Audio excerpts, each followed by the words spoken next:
Allez, on parle d'immobilier maintenant avec notre club expert immobilier, première réunion de l'année 2023.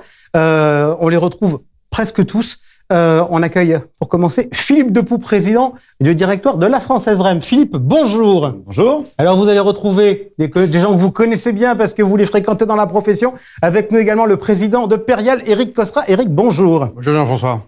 Celui qui fut votre prédécesseur à la Française et qui est désormais directeur général d'Amundi, Marc Bertrand. Marc, bonjour. Bonjour Jean-François. Et Grégory Frappé, président du directoire de Primonial REM France. Bonjour Jean-François. Allez, on va passer environ 40 minutes ensemble. Les nouvelles tendances de la pierre papier, on va regarder tout ça.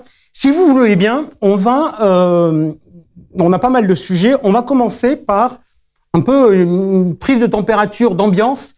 La dernière fois qu'on s'était vu au mois de décembre, je vous avais trouvé un peu réservé. Alors, on va faire un petit tour de table. Avant qu'on fasse ce petit tour de table, on a comme à l'accoutumée interrogé les conseillers en gestion de patrimoine qui nous disent quoi concernant l'environnement, qui nous disent finalement que par rapport au mois de décembre, dans la perception de leurs clients, il n'y a pas beaucoup de changements.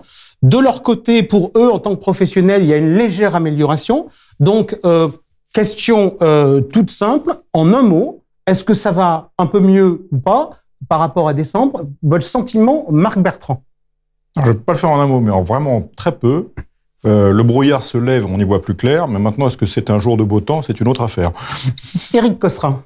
Je crois qu'il y a un peu plus d'éclaircies qu'au mois de décembre, même s'il y a encore quelques incertitudes, parce qu'on est dans une phase de transition avec un cycle économique qui est en train de changer. Néanmoins, il y a des bons indicateurs, notamment sur le marché de l'emploi et sur la résistance de l'économie. Et ça, c'est important pour les CPI qui logent les entreprises et les commerces. On va regarder ça. Philippe Depoux, votre sentiment sur l'amélioration de l'environnement sur les 3 derniers mois? Je crois qu'effectivement, en avançant dans le temps, on commence à voir les choses se concrétiser. On était beaucoup dans l'interrogation l'année dernière. Là, il y a quelques repères, il me semble, sur lesquels on peut s'appuyer, oui. Grégory Frappé. Assez confiant sur les loyers, leur capacité à supporter l'indexation, très vigilant sur les coûts des financements et les valeurs immobilières. Alors, on va rentrer dans tout ça dans le détail. Je poursuis dans les questions qu'on a posées aux conseillers en gestion de patrimoine. Quel est le risque entre l'inflation et la récession, le risque qui vous paraît le plus probable?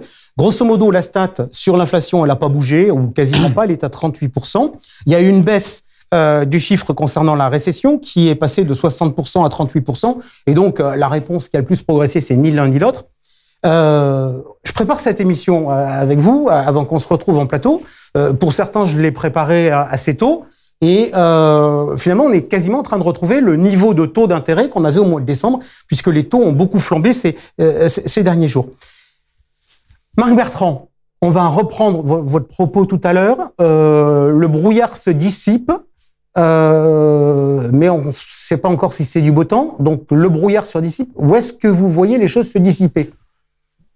L'inflation, on a des signes d'inflexion de l'inflation. En tout cas, c'est ce que disent les économistes, parce que ça se vérifie pas forcément au quotidien dans les rayons des supermarchés. Ça, c'est autre chose.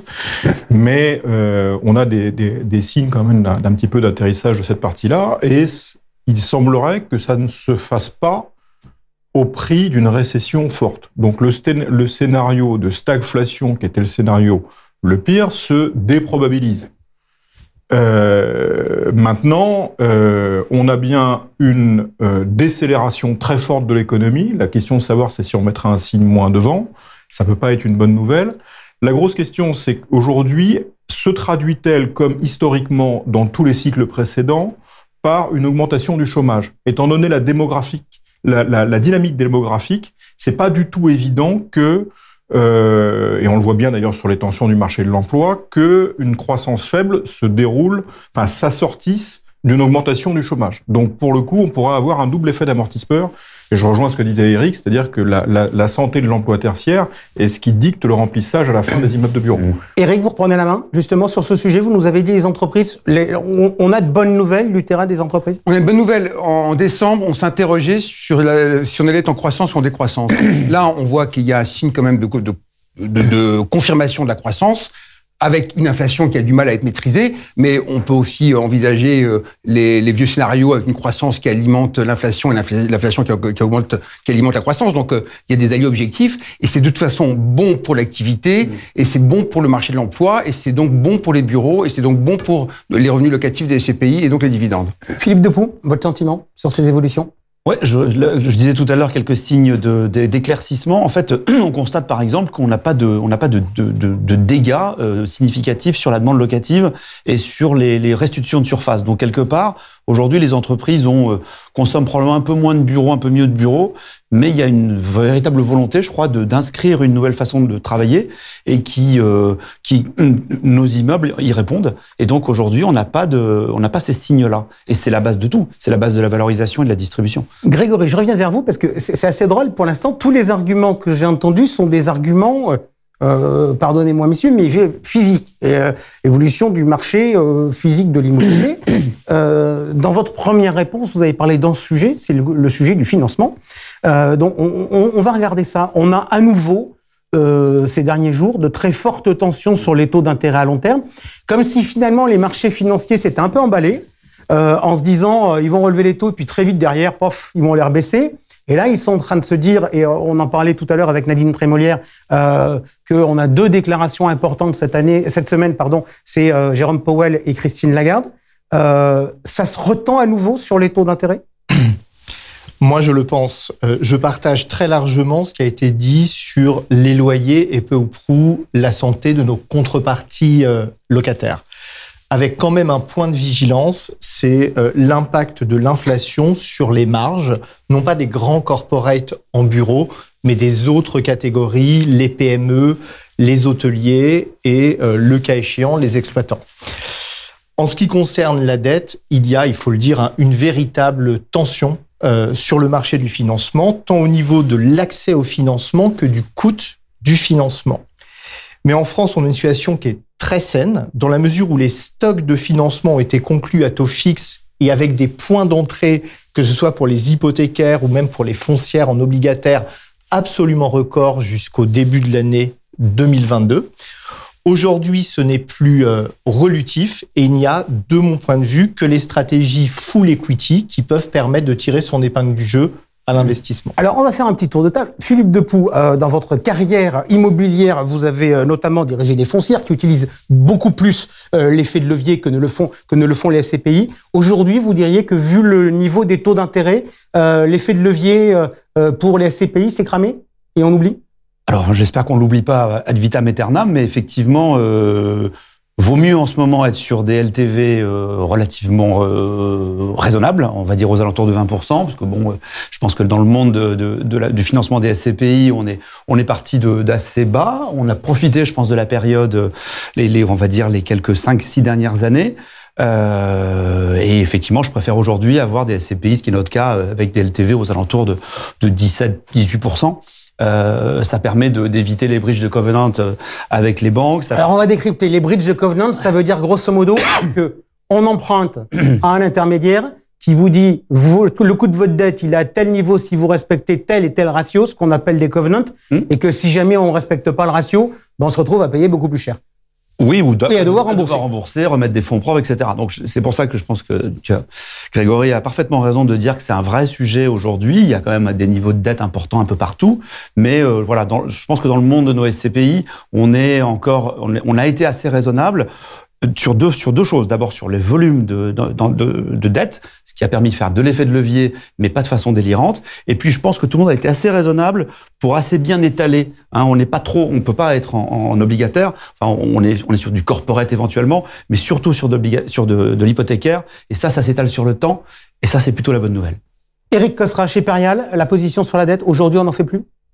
On en fait moins. On a aussi arrêté. On a profité des bonnes opportunités des marchés financiers l'année dernière avec des taux de dette importants. Ce qui est important de voir, c'est qu'on a vu la situation économique qui est plutôt favorable aux SCPI. Ce que l'on voit, c'est que c'est plutôt la situation financière et les marchés financiers qui changent. Et donc il y a le monde d'avant et il y a le monde d'après. Maintenant, c'est de savoir quel est l'impact que va avoir ces marchés financiers et notamment l'augmentation des taux sur les SCPI. Et moi, je suis convaincu que les SCPI sont en capacité de pouvoir résister parce qu'effectivement, il y a eu des LTV qui sont relativement conservatrices. Chez Perial, on est en dessous de 30% sur l'ensemble de nos fonds. Donc, nous n'avons pas de mur de dette et nous savons effectivement gérer l'extinction de la dette et en tout cas, beaucoup moins acheter cette année avec l'effet de levier du crédit. Marc Bertrand, on gère comment la dette quand on en a et aujourd'hui toutes les SCPI en ont? On regarde quel est le taux de financement de la dette par rapport aux rentabilités des immeubles. Donc il n'y a pas besoin d'être un grand druide pour se dire que la plupart du temps, en ce moment,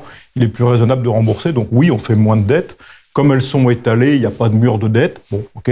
Mais moi, ce que je voudrais souligner, c'est que c'est un espèce de retour à une situation qui est largement connue, quoi. C'est pas, on est en train de sortir d'une période de taux zéro qui était la période. Oui, mais on revient 20 ans en arrière. Voilà. Non, mais on a de la chance d'être vieux parce qu'on s'en rappelle. Voilà, mais on va le formuler comme ça. On va se rassurer. Mais ce qui est important de dire, c'est que on a tiré parti de la baisse des taux. Enfin, plutôt, la baisse des taux n'était pas une nouvelle pour les fonds. On a compensé en mettant de l'effet de levier avec une dette qui n'était pas chère du tout. Aujourd'hui, le phénomène s'inverse. On l'inverse. On va abandonner quelque part une partie de la croissance liée à l'indexation parce qu'il y a un retour de l'inflation pour quelque part gérer l'augmentation du résiduel de dette. Mais à la fin, on a une perspective de résultat, on l'avait dit la dernière fois, qui est plutôt stable. Voilà, ça montre que le système fonctionne correctement. OK. Je vais creuser. On a fait un point positif sur le marché de la location, etc. Là, on a évoqué le sujet du financement. Le sujet du financement, on va être clair. Les SCPI, elles financent beaucoup avec de l'argent qu'apportent les épargnants, donc ce que vous appelez le financement en equity. Mais les SCPI ne sont qu'un des acteurs du marché immobilier. Et puis, il y a plein d'autres acteurs, notamment des institutionnels, etc., où il y a quand même pas mal de dettes qui existent. Est-ce que, Grégory, aujourd'hui, le marché réel de la transaction des immeubles, j'ai un immeuble et je te vends un immeuble, on peut considérer qu'il fonctionne ou est-ce qu'on doit considérer qu'il est grippé? Alors, si on parle du marché de l'immobilier de bureau, il est grippé à date. Il y a assez peu de transactions depuis cet été. Après, il y a deux sous-segments. Il y a le marché du quartier central des affaires avec une forte demande locative, des immeubles qui ont été retravaillés, qui ont une centralité, et il y a encore une liquidité. Mais je pense qu'il faut se dire que sur certains secteurs, on peut penser à la Boucle Nord, on peut penser à Saint-Denis, qui souffre d'ailleurs d'un retour en grâce de la défense, qui a des secteurs qui sont plus difficiles et pour lesquels il n'y a pas de liquidité. Mais le bureau n'est qu'une des composantes du marché immobilier. Et il y a d'autres thématiques qui peuvent très bien tirer leur épingle du jeu. On va y revenir tout à l'heure. Est-ce que, Philippe Depeau, qu'il y a une saisonnalité dans le marché immobilier? Dans quelques jours, il y a le MIPIM. Est-ce qu'il y a... Il y a tout à fait une saisonnalité. Alors, et je trouve qu'elle est exacerbée. C'est-à-dire que la saisonnalité qu'on connaît tous, c'est la trêve des confiseurs de janvier, où globalement, les acheteurs font leur plan d'achat, les vendeurs font leur plan de vente. Tout ça se met en place. On va voir les brokers qui préparent les petits dossiers et tout ça, ça sort au MIPIM. Ça, c'est une année normale. Donc, grosso modo, MIPIM, c'est le moment où on est actuellement, c'est-à-dire, grosso modo, les 2 premiers mois de l'année, il se passe pas grand-chose. On va dire que voilà, ça se passe plutôt comme ça réfléchit. Alors, par contre, ça conclut des opérations d'acquisition ou de vente initiées en fin de l'année, quand par hasard elles se sont pas réalisées. Là, on a une situation, Grégory en parlait, qui est assez particulière. C'est que je trouve que le mouvement est clairement exacerbé. Il se passe rien sur le marché de l'investissement en ce moment. Rien.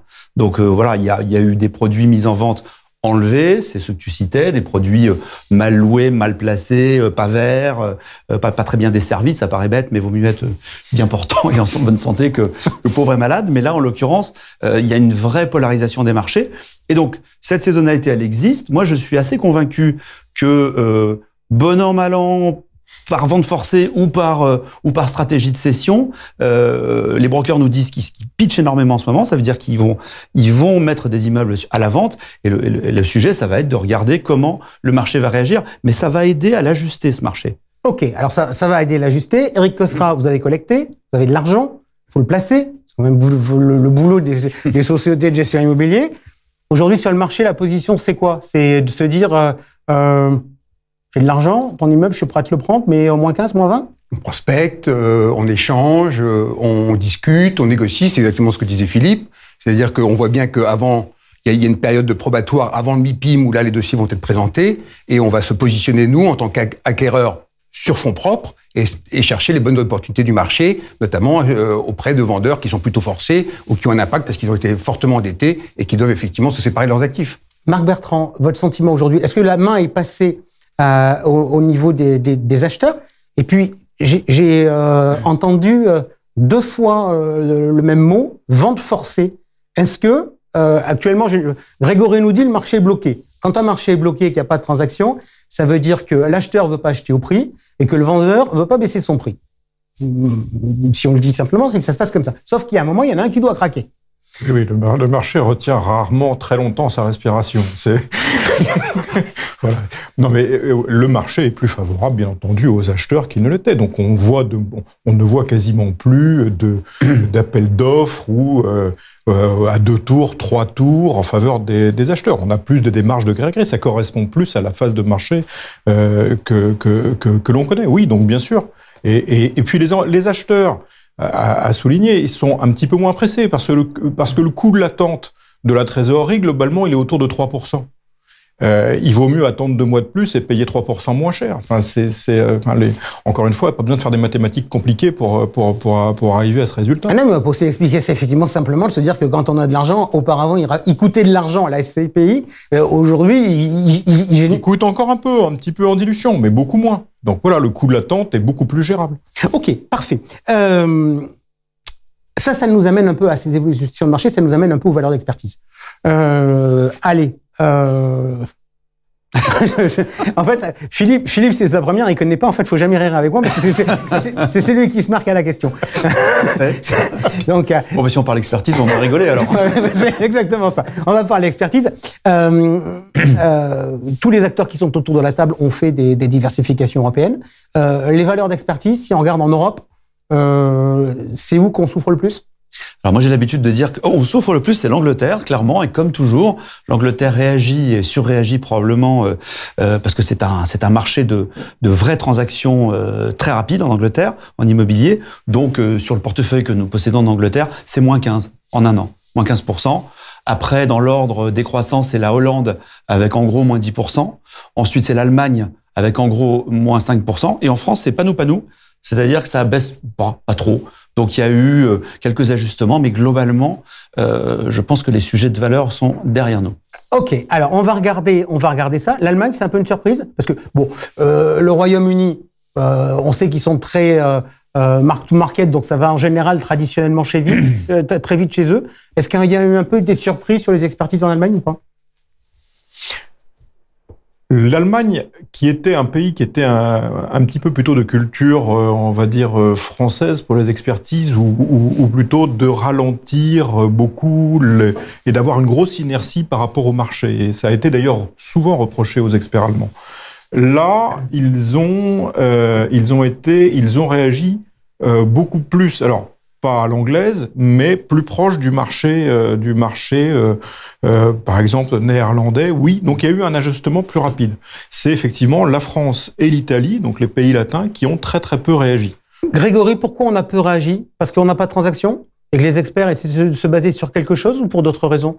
Alors, j'ai envie de dire qu'en Allemagne, le marché a corrigé, mais qu'il n'y a pas plus de transactions qu'en France. C'est-à-dire que pour autant, le marché reste gelé.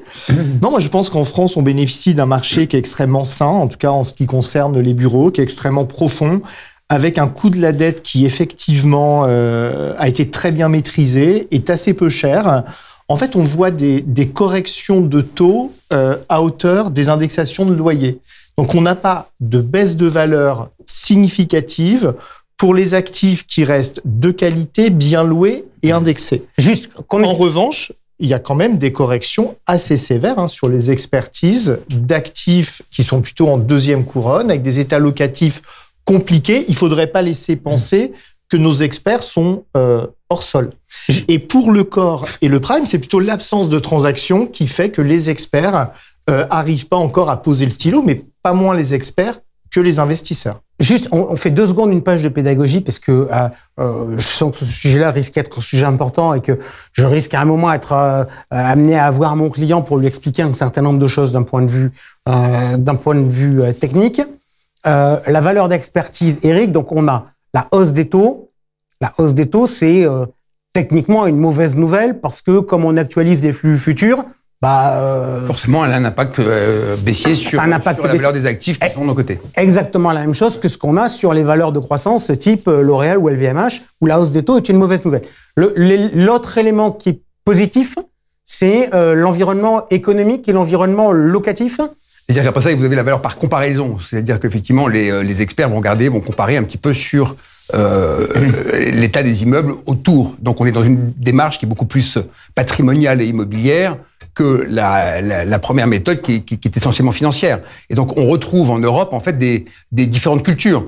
Vous avez une culture latine qui est beaucoup plus, dont une culture française qui est beaucoup plus d'être dans une situation patrimoniale, de se dire qu'on va attendre, on observe le marché, on le regarde. Et puis vous avez des acteurs, notamment les Hollandais, qui eux sanctionnent beaucoup plus rapidement, et c'est également valable pour les Britanniques. Et là, effectivement, il y a une sanction qui est beaucoup plus rapide. Donc c'est plutôt un délai de réaction. Voilà, ça ne veut pas dire que la tendance est différente selon les pays, mais on a des différences d'approche d'expertise et d'approche immobilière. Philippe.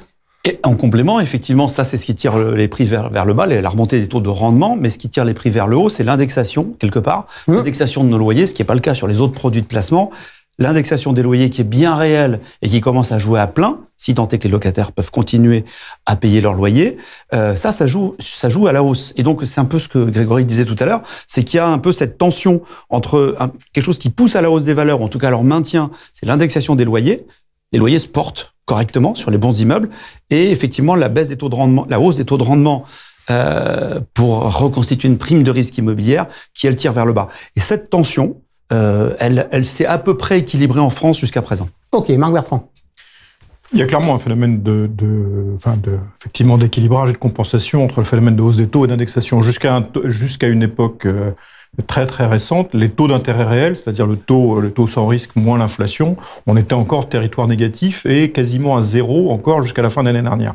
On est passé en territoire positif. Donc maintenant, les taux d'intérêt réels sont positifs. Juste, je précise, quand vous dites ça, vous parlez des taux d'intérêt réels sur les marchés financiers, sur le marché obligataire, c'est-à-dire sur la base de l'inflation anticipée. Ça peut choquer beaucoup de monde d'entendre ça.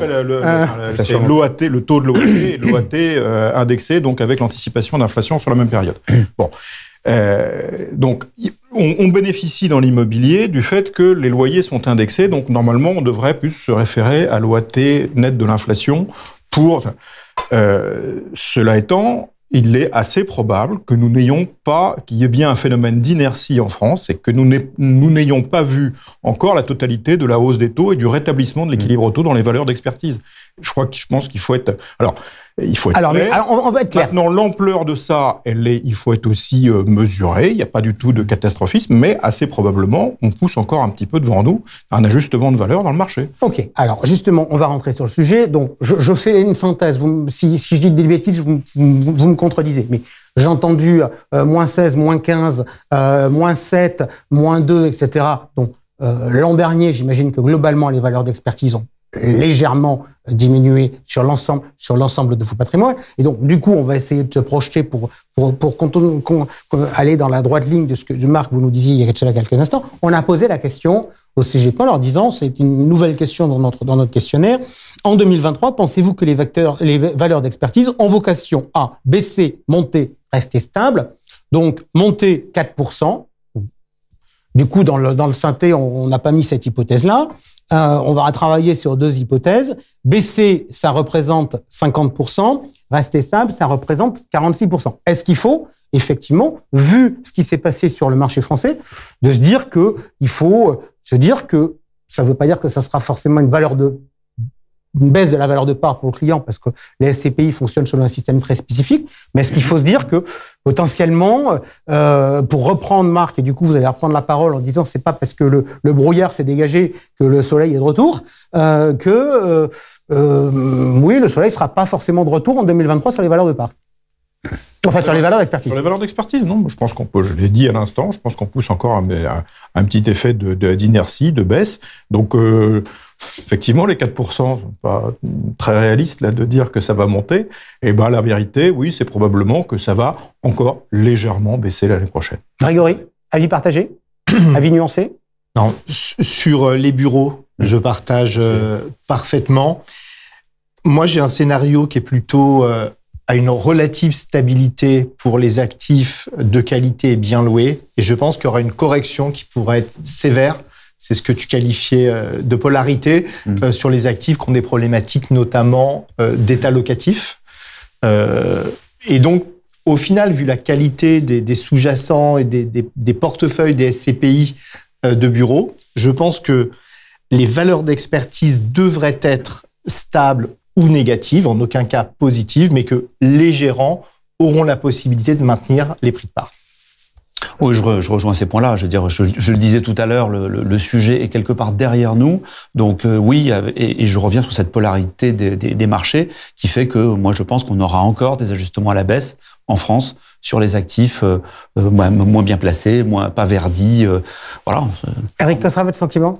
Moi, je serais plus mesuré. Je dirais tout dépend de la qualité de l'actif, de son emplacement, de la qualité du locataire, de l'engagement ESG de l'actif, parce que là aussi, c'est important dans la valorisation. Donc oui, on a une tendance, et c'est compliqué de savoir, et on est encore dans le brouillard sur notamment l'impact des taux d'intérêt, parce qu'on sent bien que tout ça n'est pas encore stabilisé, donc ça a un impact effectivement sur les transactions immobilières, mais que après ça, il y aura différentes perception, notamment dans l'immobilier de bureau, et on le connaît parce qu'on le connaît à chaque période de crise, avec des régions qui s'en sortent mieux que d'autres, avec des emplacements qui s'en sortent mieux que d'autres. Et là, l'immobilier joue son véritable rôle, c'est-à-dire que l'emplacement reprend une certaine valeur et prépondérance, ainsi que la qualité du locataire et la qualité de l'immeuble. Très rapide. Il y en a parmi vous qui ont augmenté les valeurs de part en 2022 ou pas ?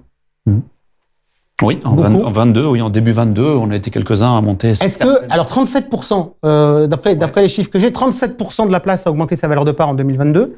Est-ce que dans cet environnement où on risque d'avoir un effet, on rappelle la règle. La règle, c'est il y a une valeur qui est calculée de manière mathématique et le prix de part doit être dans une fourchette entre plus ou moins 10 par rapport à ces valeurs. Donc on a une marge de manœuvre. Mais est-ce que ceux qui ont augmenté la valeur de part risquent pas d'être les premiers à être confrontés à un risque de baisse de valeur de part l'année prochaine ? Alors nous avons choisi, nous, de ne pas augmenter la valeur de part de nos SCPI, puisque notre valeur de patrimoine oscille entre moins 2 et plus 2%. Donc toutes les SCPI confondues, donc on a fait le choix de ne pas augmenter les valeurs de part. Alors, je ferai peut-être une petite précision pour tout le monde, c'est que moi, quand je parlais d'augmentation de part, c'était il y a quasiment un an, en 2022. Là, je ne parle pas évidemment d'augmentation de part sur la base des expertises de fin d'année. Ça, c'est un autre sujet. OK. Voilà. Philippe Depoux, je reste avec vous. On va voir le chapitre bureau. Derrière moi, j'ai la défense. Alors, avant qu'on passe à la défense, on va commencer au chapitre du bureau. Pourquoi je commence avec vous ? Parce que vous avez été le patron de Gecina et vous aviez recentré Gecina à l'époque sur le bureau. Donc, ça fait 3 ans qu'on est là, qu'on parle du Covid, le télétravail, etc. Mais on est dans le guidon, donc on voit les informations qui remontent petit à petit. Là, maintenant, ça fait quasiment 3 ans que cet épisode a commencé. Vous voyez quoi comme avenir au marché du bureau que vous connaissez bien ? Moi, je suis d'abord un homme positif et je pense que l'immobilier de bureau, il trouvera toujours sa place s'il se transforme et s'il évolue. Mon point chez Gecina, il y a donc pas loin de 10 ans, c'était de dire le terrain de jeu, à l'époque, c'était plutôt l'Île-de-France qui est le premier marché de bureau, et c'est toujours vrai, d'Europe. Et là-dedans, il y a un paquet d'immeubles qui sont obsolètes, qui sont plus aux normes ESG dont tu parlais, ou plus aux normes techniques. Et donc, il y a un terrain de jeu pour transformer ces immeubles qui est toujours d'actualité. Et donc aujourd'hui, pour moi, le bureau, il doit être vertueux. Enfin, il a toujours ses règles d'or de localisation, de desserte, etc. Ces sujets techniques. Et ensuite, il doit être vertueux en matière de consommation énergétique et d'émissions de gaz à effet de serre. Il doit y avoir une certaine souplesse dans les baux en bureau, et il doit proposer des services. On va vers l'immobilier de bureau hôtelier. Si vous faites ça, il n'y a aucun problème. Eric Cosra, vous partagez ? Parce que dans ce qu'est en train de nous dire Philippe, c'est quand même un peu l'évolution du métier. On est en train de dire qu'on va restructurer c'est pas j'achète 4 murs et j'ai mis des gens dedans. Alors, je partage son avis et on est tous autour de la table à avoir connu des mutations de l'immobilier de bureau.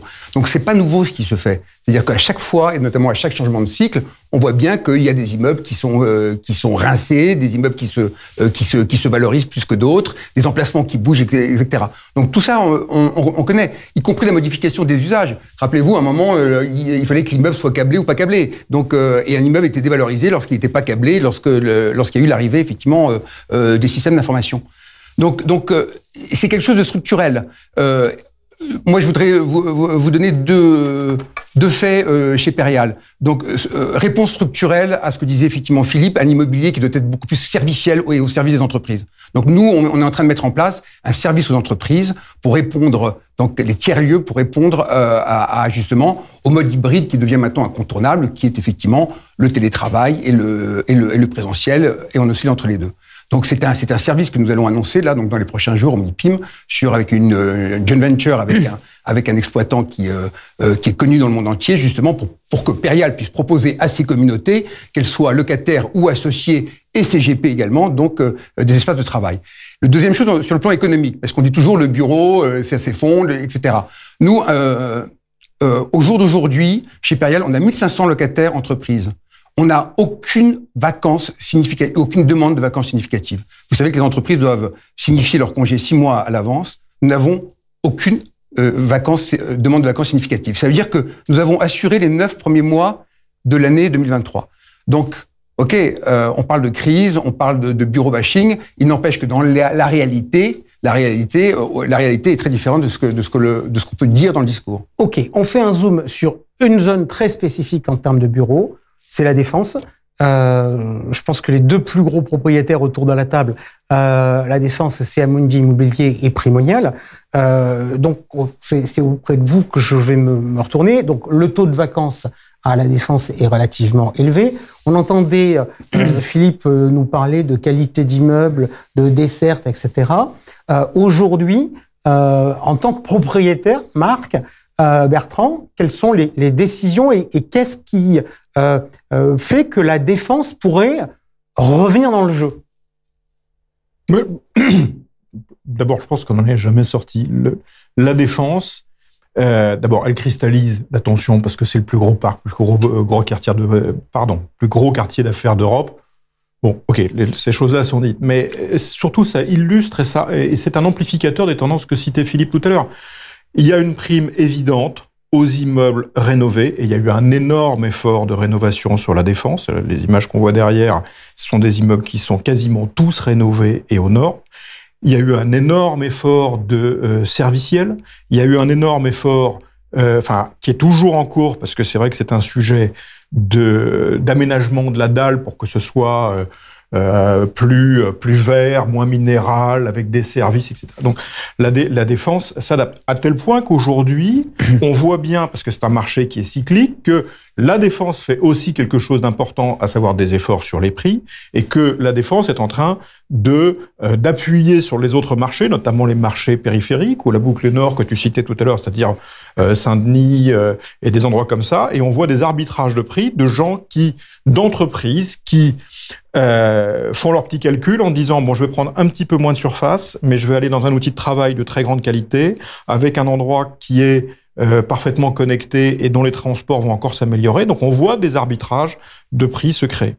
Voilà. C'est véritablement un laboratoire du bureau. Alors oui, il passe par un taux de vacances qui aujourd'hui oscille autant, selon les modes de calcul, 12-15%, mais il n'y a pas de fatalité là-dessus, mais on doit profondément réinventer les bureaux, que ce soit de l'accueil jusqu'à l'espace de travail. Finalement, la demande des entreprises, tiens, puisqu'on était dans le sujet Covid, je vais vous demander un chiffre très simple. Pour vous, avec le télétravail, etc., la baisse de la demande des entreprises, elle va se situer à quel niveau de pourcentage, Grégory Frappé? C'est 5, 10, 20, 30%? Non, j'aurais du mal à vous répondre, même si, bien évidemment, il y a de nombreuses études sur le sujet. On était à un moment où on essayait de traduire les accords de télétravail en mètres carrés. Et à un moment, on se disait, si la nouvelle règle, c'est 3 jours sur le site et 2 jours en télétravail, il pourrait y avoir une consommation de mètres carrés en baisse de 25%. À l'évidence, c'est pas du tout ce qui est en train d'arriver. On revient à la polarité, c'est-à-dire des demandes locatives qui s'expriment en respectant finalement le bon sens, c'est la centralité, ou plutôt le quartier tertiaire établi, c'est l'efficience de l'actif, et si on respecte ces règles, il n'y a pas, au moment, il y a des respirations sur les baux, mais souvent, si on a moins de postes de travail ouverts, on a plus de parties communes, on a plus de salles de réunion, on a plus d'offres de services, donc c'est pas aussi arithmétique que les 25% qu'on aimerait dire. Si on regarde, je crois qu'il y a eu 2 millions de mètres carrés transactés l'année dernière, c'est finalement la tendance de longue période. Nous, on aborde les échéances de baux avec plutôt de la sérénité, et si je reviens quand même sur la défense, il faut quand même se dire, QCA, on est bientôt à 1 000 € du mètre carré. Marc l'a dit, il y a des mesures quartier centre des affaires. Quartier central des affaires, si vous êtes dans le 8e par exemple. À la Défense, on a des loyers faciaux un peu au-delà de 550 €, mais des mesures d'accompagnement qui sont actuellement consenties et qui sont, toutes les études le disent, autour de 35%.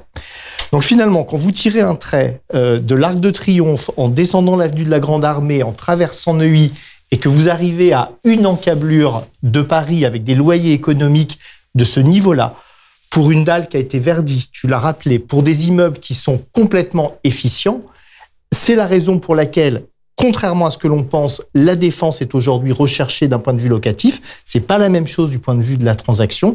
Et ceux qui souffrent, c'est plutôt la boucle nord, Saint-Denis, Saint-Ouen, Massy, les géographies un peu plus exotiques. Vous en avez un peu de la Défense, mais pas trop, chez la Française. Alors là, qu'est-ce que vous en pensez, vous ? Moi, j'ai toujours été un fan de la Défense. Je ne renierai pas ça. J'ai acheté dans mes différentes vies plusieurs immeubles à la Défense. Et alors, il vous a peut-être pas échappé que l'année dernière, la Française a acheté une tour à la Défense. Mais on a acheté une tour toute neuve, qui est la tour Eria, qui est occupée par la cybersécurité française. On l'a acheté, c'est une petite tour, puisqu'elle fait 30 000 mètres carrés, on va dire, et elle a un bail de plus de 10 ans. Donc, moi, je crois parfaitement à ce marché. J'ai aucun problème avec... C'est un marché dont on va considérer qu'il est cyclique, il fait ses crises de temps en temps ? Moi, je le compare parfois à une adolescente ou un adolescent qui fait sa petite crise d'adolescence tous les 15 ans, avec un peu de boutons. Donc, on refait un peu de... Comme on disait tout à l'heure, on les rénove. Plutôt la crise de la quarantaine. Ah non, parce que ça fait plus que 40 ans qu'il n'y a pas eu une crise à la Défense. En tout cas, c'est vraiment un marché qui sait s'ajuster. Oui. Et on disait tout à l'heure sur les... C'est le plus anglo-saxon des marchés français ? Je le trouve, et c'est le premier quartier d'affaires d'Europe. Quant à la question sur la libération de surface et le fantasme, effectivement, qu'on a pu avoir sur les surfaces libérées, moi j'ai 2 anecdotes. On a rénové notre siège en passant au flex office, en boulevard Raspail, en passant au flex office, en sous-louant des parties de l'immeuble à un coworker, etc. En fait, la diminution de surface, pour nous, pour la Française, c'est environ 12 à 13%. Deuxième exemple, on vient de renouveler le bail d'un très grand producteur de logiciels dans une tour de première couronne de Paris. Il y a une 30aine d'étages. Et en fait, de la négo, il nous a rendu 2 étages. D'accord. Voilà. Donc, 2 sur 30. Allez, on va considérer qu'on va faire encore 10 minutes. C'est pour vous donner un peu de temps pour vous dire que on va maintenant rentrer dans le détail. Et donc, les chiffres de la SPIM qui ont été publiés nous montrent que la collecte des SCPI a été très bonne en 2022, la collecte des SCI a été très bonne, mais la SPIM nous donne aussi des chiffres sur les investissements et on constate que le poids des bureaux dont on vient de parler n'est plus majoritaire, il n'est plus qu'à 46% contre 61% auparavant. Donc, on va faire un tout petit tour de piste très rapide. Est-ce qu'aujourd'hui, il n'y a pas de préférence pour le bureau dans vos investissements? Et s'il n'y en a pas, vers quel secteur vous allez le plus actuellement? Éric Cossera, on commence avec vous pour parler. Le pôle bureau reste incontournable dans l'investissement parce que c'est sur le poids dans l'économie, ce sont les bureaux les plus importants. Nous avons chez Perial opté pour une diversification depuis quelques années, notamment à la fois une diversification européenne, donc du bureau dans les grandes métropoles européennes à travers notre SCI, mais également dans tout ce qui est résidence gérée, résidence senior, résidence étudiant, résidence santé, notamment également en Europe. Et donc, nous sommes présents maintenant dans tous les pays européens de la zone euro. Marc Bertrand, votre position? On en était historiquement très bureau. On a effectivement rééquilibré et on est allé sur des revenus sur du commerce sur lequel on considérait qu'il y avait des opportunités, notamment de taux de rendement, parce que c'est commerce et hôtellerie, c'est 2 secteurs qui ont été très malmenés par le Covid, qui ont eu des corrections et notamment qui avaient des taux attractifs, alors qu'ils ont finalement la crise du Covid a aidé à voir clair entre les formats gagnants et les formats perdants. Donc ça nous a permis de repositionner. La prépondérance du bureau à ce point-là dans la palette d'investissement, c'était une particularité française. Quand on compare en Europe, c'est beaucoup plus équilibré. Donc on va peut-être parler plutôt de normalisation du marché français par rapport à ce qui se pratique ailleurs en Europe qu'une défiance sur le bureau. Je crois qu'il faut raison garder. Grégory Frappé, ça va la santé?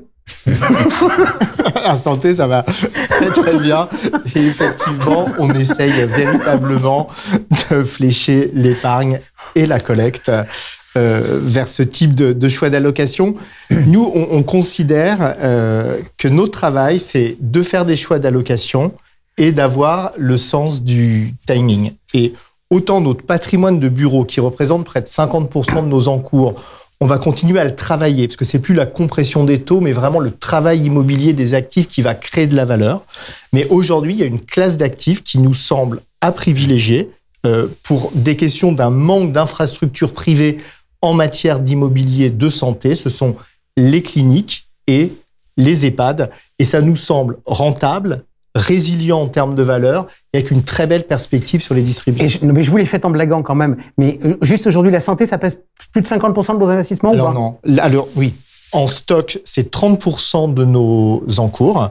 On pense être la première plateforme immobilière européenne de santé.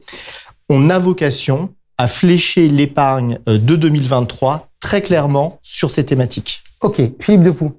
Alors, même chose, on a un poids de l'immobilier de bureau assez important. Et en 2022, on a investi 1,6 milliard et le bureau n'a représenté que 56%.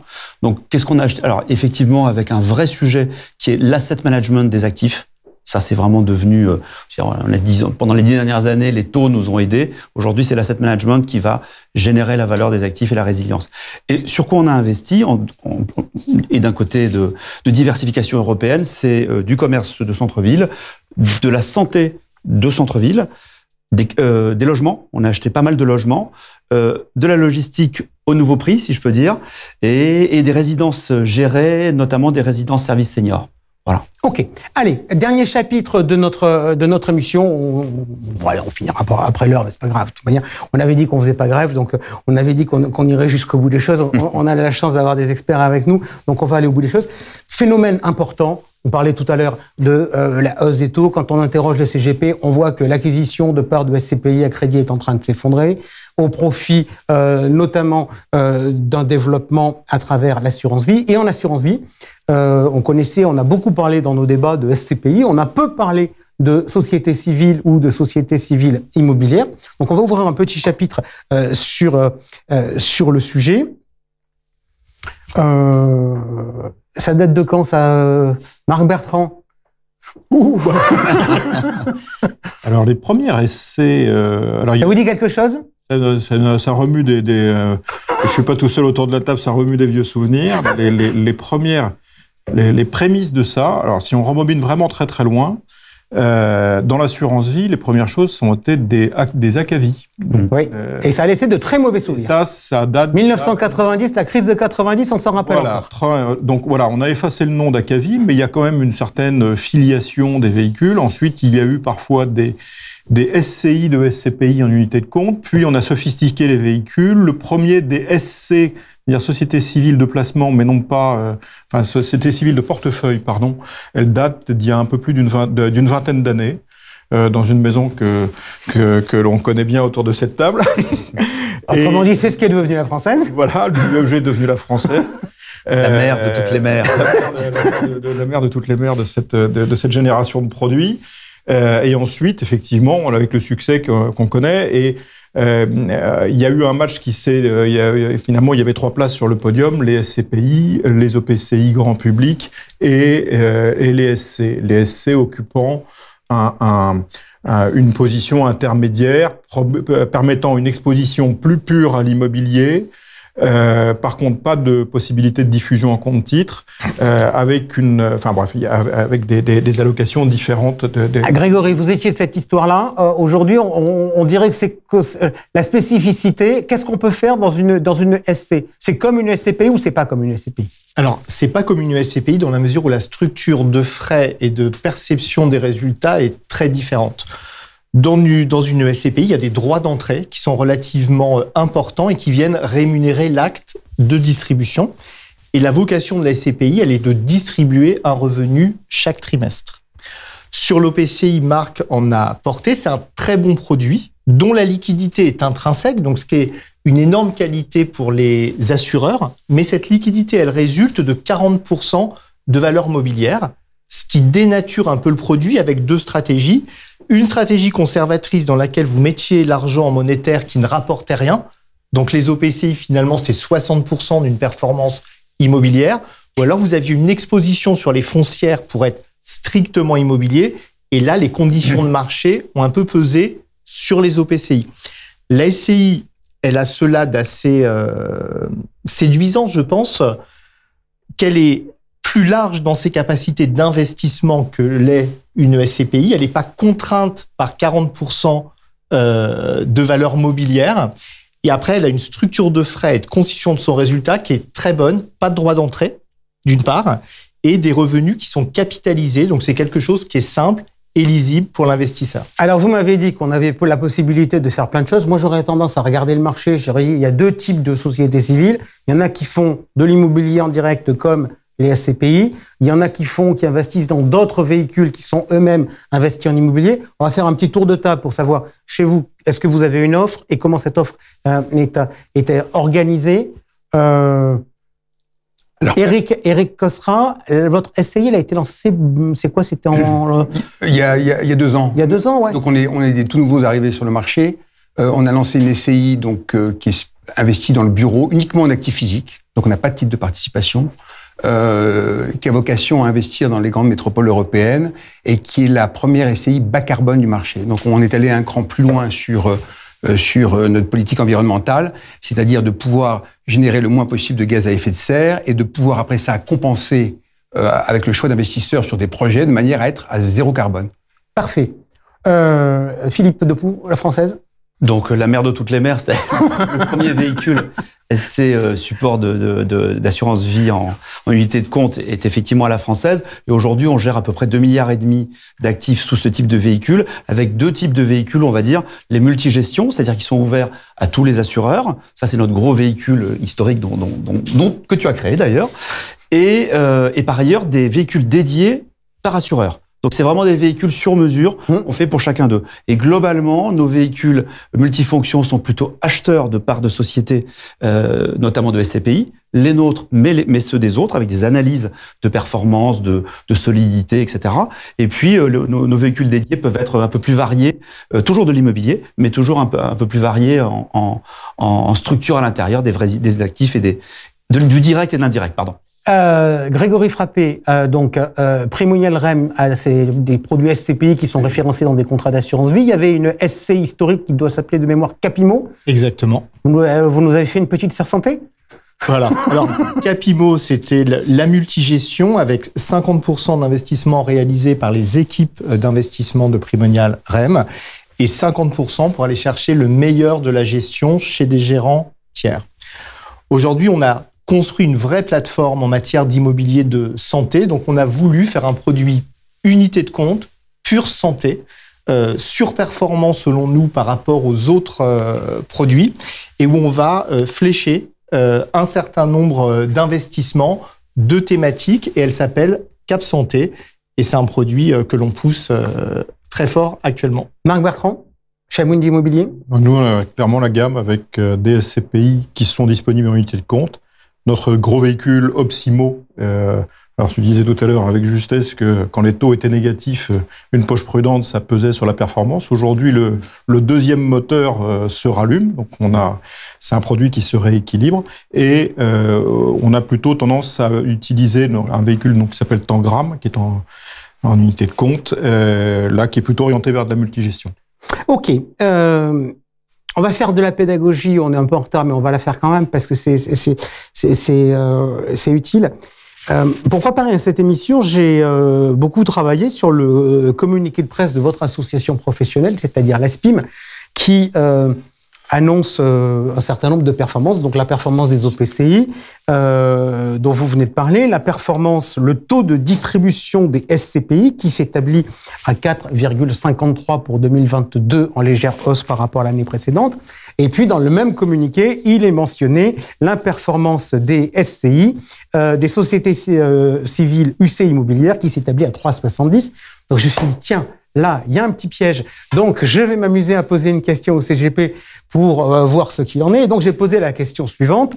Selon la SPIM, le taux de distribution des SCPI s'établit à 4,53% sur 2022 et la performance des SC à 3,7%. Quel produit recommander aux clients en priorité à la recherche de performance avec, il y avait 3 réponses possibles, SCI, SCPI, ou bien impossible de répondre. La réponse qui arrive en premier, c'est la SCPI. Pourquoi? Parce que c'est le taux le plus élevé. Est-ce que les performances d'une SC et le taux de distribution d'une SCPI sont des éléments comparables, Marc Bertrand? Alors, il n'y a pas que cet élément-là, mais c'est difficile de répondre, effectivement. D'abord, injuste sur la base de ça, parce que la structure des frais, la structure de la performance, la liquidité, les frais du contrat d'assurance, etc., je dirais, il n'y a pas grand-chose de comparable par le sous-jacent. Voilà. Ok. Est-ce que malgré tout, il y a un élément sur les SC, la prise en compte des valeurs d'expertise? Comment on calcule la valeur de part d'une SC? Parce que sur la SCPI, on a des marges de manœuvre. Grégory Frappé? En fait, souvent, les sociétés civiles qui sont proposées, la performance, c'est la somme de 2 choses. C'est le loyer encaissé, mais qui va être capitalisé, plus l'évolution positive ou négative de la valeur des sous-jacents. Et donc, les 3,7% auxquels vous faisiez référence, c'est la variation entre le 1er janvier et le 31 décembre de ces 2 éléments de performance. Et pour constituer ce patrimoine immobilier, il n'y a pas de droit d'entrée. Sur une SCPI, vous disiez 4,3. 4,53 de mémoire. Là, ça veut dire que vous avez acheté une SCPI 100 et que vous allez percevoir à la fin de l'année 4,53% de 100. Donc, c'est pas très comparable parce que ce chiffre-là, c'est bien un chiffre que vous aurez encaissé à la fin de l'année, mais qui n'intègre pas, le cas échéant, l'évolution positive ou négative de la valeur du sous-jacent.